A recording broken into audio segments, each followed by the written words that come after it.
दोस्तों, जैसे कि मैं दूसरी कहानी लेके अपनी बचपन की ओरिजिनल दूसरी कहानी लेके आपके सामने आज आई हूँ।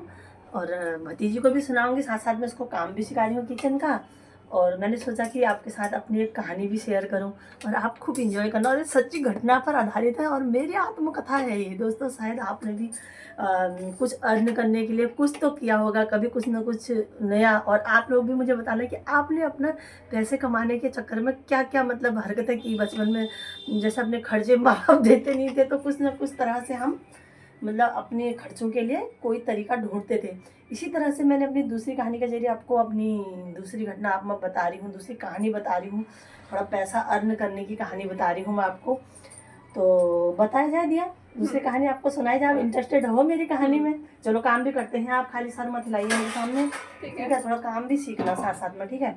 हाँ, जैसे कि दिया बचपन में मेरे को पैसे कमाने का बड़ा शौक था। मतलब अपने जेब खर्चे का शौक भी क्या था, जेब खर्चा नहीं होता था नई नई चीज़ें खरीदने का, मेले में जाने का। अब तो तुम लोग मेले में जाते नहीं हो, तुम्हारे लिए तो रोज ही मेला है ना, मार्केट है तो रोज ही मेला है ना आज के बच्चों के लिए।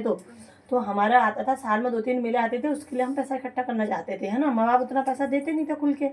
अब जितना पैसा देते थे उसका हिसाब भी मांगते थे। उनके लिए घर के लिए जलेबी लानी थी, तरबूज लाने थे, किसी के लिए तंबाकू लाना था, किसी के लिए बीड़ी के बंडल लाने थे बुढ़े बाडों के लिए। तो हर किसी के लिए कुछ ना कुछ। और फिर उसमें से मम्मी उनके लिए मंगलसूत्र, अंगूठियाँ, ये फलाना ठिकाना वो भी लाना होता था। जितने मेंबर होते थे उन उतनों के लिए कुछ ना कुछ चीज़ मेले से लानी होती थी। तो पैसे हो जाते थे फुस ख़त्म। तो फिर क्या होता था, हमारे लिए अपने इंजॉयमेंट के लिए, अपनी मतलब पसंद की चीज़ें खरीदने के लिए पैसा नहीं बचता था, है ना। प्याज भी काटिए यार, आप सामने कुछ सुनाओ ना। वो भी सुन रहे हैं मेरे दोस्त, मतलब सुनेंगे ही सुनेंगे, है ना। इंटरेस्टेड होंगे तो सुनेंगे। आप सुना करो दोस्तों, मैं नई नई कहानियाँ लेके आऊँगी और ओरिजिनल कहानियाँ तुमने कहीं सुनी नहीं होंगी ऐसी। तो ठीक है, फिर अब आ रहा था मेला नज़दीक, ठीक है। 6 महीने बाद मेला था। तो मेरे एक दोस्त था, उन दिन तो दोस्त भी होते थे गाँव में, मतलब बच्चे जो हम दोस्त, है ना। मेरे चाचा का लड़का था, ठीक है। उसकी भी धुन यही थी कि हाँ मेले में जाएंगे तो कुछ पैसा कमाएंगे, है ना। तो उसने कहा अरे यार पुष्पा तू क्या कर रही है? मैंने तो आज क्या कहते हैं ना, वो मुर्गी बेचने वाला आया था, छोटे छोटे चूजे बेचने आते थे गाँव में ना पहले, रंग बिरंगे चूजे। उसने कहा मैंने तो भैया 10 ले लिए हैं अभी, मैंने 10 चूजे ले लिए मैंने। मैं तो भाई जब तक मेला आता है तब तक क्या कहते हैं मेरे चूजे बड़े हो जाते हैं और मैं फटाफट उनको बेच दूंगा दूसरे गाँव में, है ना। मतलब मुर्गा खरीदने वाले भी आते थे लोग ना, खरीदते थे बड़े बड़े मुर्गे देख के। तो वो बोला मैं तो 1.5 में एक मुर्गा बेचूंगा, है ना। मैंने भी सोचा यार ये तो अभी मतलब इसने तो अपने मेले का खर्चे के लिए अपना हिसाब किताब बिठा लिया है, तो अब मैं क्या करूं, है ना। तो फिर वो आया ऊपर, हमारे आखिरी में भी आया बेचने मुर्गा वाला। तो मैंने ले लिए, मैंने भी ले लिए 6 चूजे, ठीक है। मेरे पास नहीं बजट था तो मैंने 6 ले लिए। तो मैं उनको जहाँ तहाँ से दाना पानी, मतलब पूरी मेहनत के साथ उनके पीछे लग गई, 6 चूजों के पीछे, हाँ। है ना। उनको मतलब मैं कहाँ से कीड़े ढूंढ ढूंढ के ला रही हूँ, उनके आगे पकड़ के कीड़े डाल, ताकि जल्दी जल्दी ये हेल्दी हो जाए, है ना। हाँ। और कहीं गोबर है तो गोबर खोद रही हूँ, है ना। गोबर में भी कीड़े होते हैं छोटे छोटे ना, जो मुर्गियों को अच्छे लगते हैं। और कभी जितनी देर उनको मतलब खिला पिला रही हूँ उतनी देर आकाश में देख ही रह रही हूँ, चील भी झपट्टा मार देते हैं। हाँ। तो काफ़ी मतलब मैं पूरी मेहनत कर रही हूँ उनके साथ, है ना। तो उसके बाद क्या करा मैंने, उनको मेहनत करके वो बड़े कर दिए मैंने, है ना। वो 4 ही महीने में घोड़े जैसे मतलब दौड़ने लग गए, खूब बढ़िया होने लग गए। गरम गरम रोटियां भी खिला रही और आटा भी पसंद करते हैं, जो गूंदा हुआ आटा होता है ना, उनको भी गोलियां बना के उनके आगे डालो तो वो बड़ा पसंद करते हैं उनको। तो वो थोड़े से तकड़े होने लग गए। अब तकड़े हुए तो कुछ दिनों बाद उसके भी तकड़े हो गए। वो भी खूब मेहनत कर रहा था, मेरा चाचा का लड़का है ना, मेरे चाचा का लड़का भी खूब मेहनत कर रहा था उनके पीछे। तो मैं कभी कभार 15 दिन में उसके मुर्गों को देखने चल जाती कि इसके कितने बड़े हो गए। अच्छा। अब उसके मुर्गे और ज़्यादा तकड़े हो रहे थे क्योंकि उनका आंगन ज़्यादा बड़ा था उधर, तो उसके और तकड़े हो रहे थे। और उसके उसमें से क्या निकल गई, 3 मुर्गियाँ निकल गई, है ना। 3 मुर्गियाँ निकल गई तो और खुश हो गया। मुर्गे में क्या पहचान, जो मुर्गियों की वो आती है ना ऊपर से, क्या बोलते हैं उसको, वो चुपकी से आती है ऊपर से, ठीक है। हाँ लाल वाली, वो उसको कुछ बोलते हैं यार, मेरे को भी नहीं आ रहा है। तो वो तिरछी होती है, एकदम लटक जाती है, वो बिल्कुल स्मूथ आती है। और जो मुर्गे की होती है वो एकदम तेज तर्रार धार जैसे आती है आरी की तरफ। हाँ। और मुर्गियाँ की लटक जाती हैं ऐसी। और मुर्गियाँ थोड़ी सी गोल भी होती हैं और उतनी तेज नहीं होती है। मुर्गे तो तेज वाली, इतनी अकल तो थी नहीं। हाँ। तो वो भी आता था मेरी मुर्गियों को देखने, मेरे ताऊ का लड़का। हाँ। बोलता था दिखाना पुष्पा कितनी बड़ी होगी, अरे यार तेरी भी तो अच्छी हो गई, तकड़ी हो गई है, तेरी भी तकड़ी हो गई है, पर मेरी तो 3 मुर्गियाँ निकल गई हैं और तेरे तो शायद मुझे सारे मुर्गे लग रहे हैं। अब वो कह रहा था तेरे से मैं ज़्यादा अगर मेरी मुर्गियाँ निकल गई हैं तो इसका मतलब है कि मैं तो अंडे भी बेचूंगा अब तो मेरी अर्निंग तेरे से ज़्यादा होगी। तो उसमें मेरे को अजीब सा उमड़ सा आ रहा था कि इसकी मुर्गियाँ निकल के मेरी क्या निकलेंगी यार, क्या निकलेंगी क्या निकलेंगी, है ना। इस बात का मुझे वो हो रही थी, मतलब क्या करूँ मैं अब। तो उसने कहा यार ये तेरे ये है मुर्गे लग रहे हैं मुझे तो। अब वो आता था वो भी 10 दिन में ऊपर देखने मेरी मुर्गियों को ना, क्योंकि हमने साथ में लिए थे तो आते बचपन में होता है ना ऐसे ही।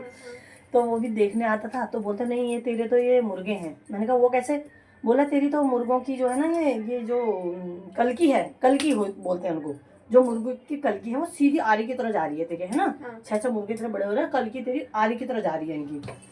तो मैं क्या करती थी दोस्तों, फिर मेरा एक काम और बढ़ गया।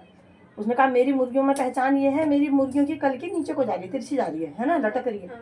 मैं रोज उनकी कलकी को पकड़ पकड़ के उनकी कलकी को मैंने दबाना शुरू कर दिया। मैंने कहा मेरी भी तिरछी जाएगी तो मुर्गियाँ हो जाएंगी, है ना। अकल ही, अब अकल ऐसी थी, बचपना था, है ना। तो खूब पकड़ के उनको उनकी कलकी को मैं मोड़ मोड़ के मुर्गे की कलकी मैंने ऐसे कर दी थी। अब रोज उसमें प्रेशर पड़ रहा था, वो हो जाएगी ना ऐसे। तो मैं खूब खुश होने लग गई।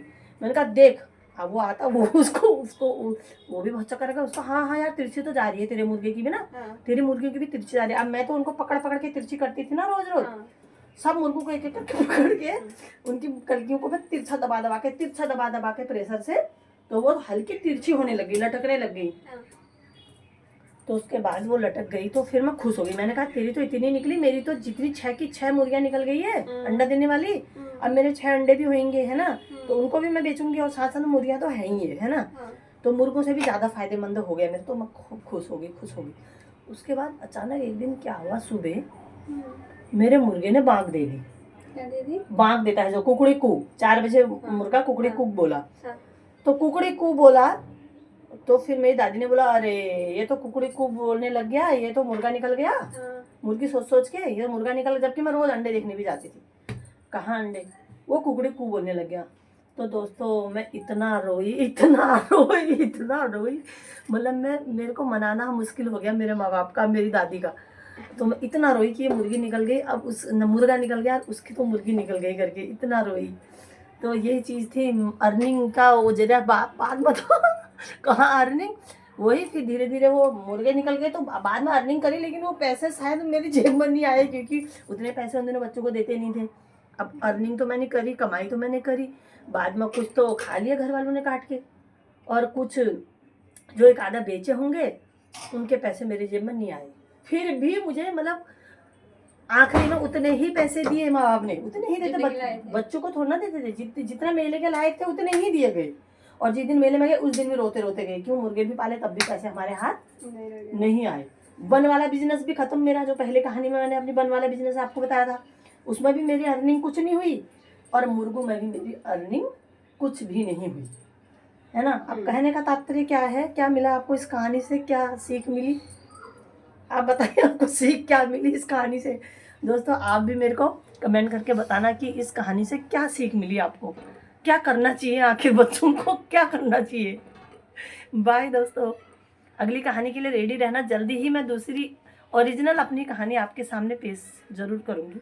इसके लिए बहुत बहुत धन्यवाद आप हमारा साथ दीजिएगा, एक से एक कहानी लेके मैं आपके आगे ज़रूर आऊँगी दोस्तों।